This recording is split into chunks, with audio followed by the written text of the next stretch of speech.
Meri Richmond 1861-yilda AQShning Illinoys shtatidagi Belivr shahrida tug'ilgan. U zamonaviy ijtimoiy ish kasbining asoschilaridan biri.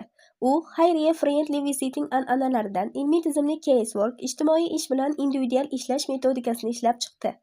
Meri Richmond faoliyatini Charity Organization Society'da boshlagan. U yerda kambag'al oilalar bilan ishlash jarayonida tizimli ilmiy yondashuv yetishmasligini ko'rdi.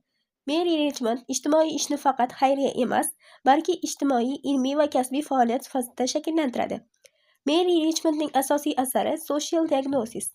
Bu asar ijtimoiy ish tarixidagi eng muhim klassik kitoblardan biri. Ijtimoiy tashxis Social Diagnosis tushunchasini ilmiy asoslab bergan.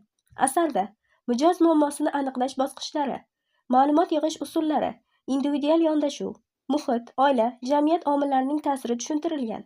Social Diagnosis asarining ahamiyati: ijtimoiy ishni kasb sifatida tan oldiradi, casework metodini asosini yaratadi, hozirgi zamon ijtimoiy ish amaliyotiga poydevor bo'ladi. Ijtimoiy tashxis, reja, aralashuv, baholash modeliga asos bo'ladi. Meri Richmondning ijtimoiy ishga qo'shgan hissasi: individual yondashuvni rivojlantiradi, ijtimoiy ishda ilmiy metodni joriy qiladi, ijtimoiy ish ta'limini shakllanishiga hissa qo'shadi, ijtimoiy ishni mustaqil fan va kasb darajasiga olib chiqadi. Meri Richmond zamonaviy ijtimoiy ish fanining onasi. U yaratgan g'oyalar bugungi kunda ham ijtimoiy ish amaliyotida keng qo'llaniladi.